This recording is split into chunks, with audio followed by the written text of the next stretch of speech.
यानंतर राज्यातल्या कोरोना बाधितांसंदर्भातली नवी आकडेवारी समोर येते। मुंबईमध्ये तब्बल 92 कोरोना बाधित रुग्ण समोर आलेले आहेत। हे नवे रुग्ण आहेत। गेल्या 24 तासात महाराष्ट्रात 121 कोरोना बाधितांची संख्या वाढली आहे। राज्यात आता कोरोना बाधितांचा आकडा जो आहे तो 2455 वर जाऊन पोहोचलेला आहे। त्यामुळे सातत्याने हा आकडा वाढत चाललेला दिसतोय। सागर कुलकर्णी आपले प्रतिनिधी आता आपल्या सोबत आहेत।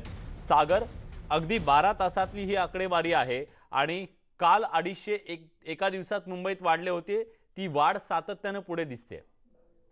विशाल, आता जी सकाळी काही शहरातली अपडेट कोरोना रुग्ण पॉझिटिव्हची संख्या राज्य सरकारच्या वतीने देण्यात आलेली आहे। त्यामध्ये मुंबईचा जो आकडा आहे तो 92 म्हणजे 100च्या आसपासच ही आकडेवारी येते।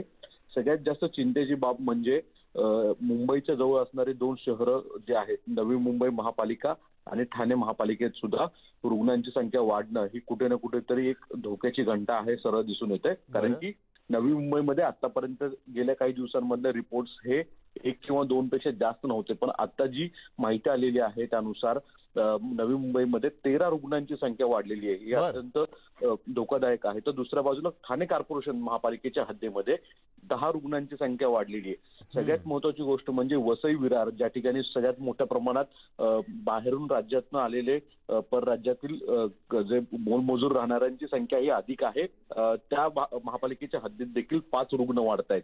त्यामुळे आता जी मुंबई शहरापुरती जी अत्यंत धोक्याची घंटा होती ती आता जवळपास MMR रिजन मधले महत्त्वाच्या महापालिकेच्या क्षेत्रांमध्ये रुग्ण वाढणं हे अत्यंत धोकादायक आहे, हे जवळपास दिसतंय। आता सगळ्यात महत्त्वाची गोष्ट म्हणजे आता राज्यामध्ये तब्बल 2455 म्हणजे 2500च्या आसपासपर्यंत आपण रुग्णांची संख्या गेलेली आहे। कुठे ना कुठेतरी महाराष्ट्रावर कोरोनाचं संकट जे घोंगावत आहे ते वाढतानाच हे दिसून येतंय। नक्कीच धन्यवाद सागर, तुम्ही दिलेल्या सगळ्या सविस्तर माहितीबद्दल। ब्रेकनंतर तुमचं पुन्हा एकदा स्वागत। पालघर जिल्ह्यातून एक अत्यंत महत्त्वाची बातमी येते, चिंता वाढवणारी बातमी आहे। पालघर जिल्ह्याच्या अगदी ग्रामीण भागात कोरोनानं शिरकाव केलेला आहे। डहाणू तालुक्यात कोरोनाचा रुग्ण आढळलेला आहे। अगदी 3 वर्षीय मुलीला कोरोनाची बाधा झाल्याचं कळतंय। कोरोना बाधित मुलीसह आईला सुद्धा डहाणूच्या उपजिल्हा रुग्णालयात दाखल करण्यात आलेला आहे। विजय राऊत आपले प्रतिनिधी आता आपल्या सोबत आहेत। विजय, डहाणू सारख्या अत्यंत ग्रामीण भागामध्ये कोरोनाचा शिरकाव नेमका झाला कसा? या चिमुकलीला कोरोनाची बाधा कशी झाली हे कळू शकलंय का? नक्कीच विलास, पहिल्यांदाच डहाणू तालुक्यामध्ये प्रथम हा कोरोनाचा रुग्ण आढळलेला आहे। जे आई वडील जे आहेत ते पालघर येथे एका मासवण ठिकाणी वीटभट्टीवरती कामाला होते। त्यानंतर त्या मुलीला ज्यावेळेस त्रास व्हायला सुरुवात झाली, कासा उपजिल्हा रुग्णालयात तिला प्रथम दाखवण्यात आलं। त्या ठिकाणाहून जे आहे तिला पुढील उपचारासाठी डहाणू या ठिकाणी पाठवण्यात आलं। परंतु ही मुलगी कुठल्याही कोरोनाच्या संपर्कात आली नव्हती, कुठेही बाहेर तिनं दौरा केला नव्हता आई वडिलांनी वगैरे।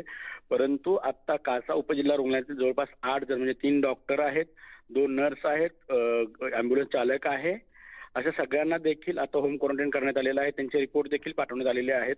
परंतु ती कोणाकोणाच्या संपर्कात आली तिचे आई वडील, त्याचा देखील शोध जो आहे सध्या सुरू आहे। परंतु ग्रामीण भागामध्ये पहिला रुग्ण आढळल्यामुळे खरंच खबरदारी घेतली पाहिजे, घरी राहा आणि सुरक्षित राहा या ठिकाणी असंच म्हणावं लागेल विलास। नक्कीच पालघरच्या अत्यंत ग्रामीण भागामध्ये जर कोरोनाचा शिरकाव झालेला असेल तर महाराष्ट्रातल्या इतर ग्रामीण भागांनी सुद्धा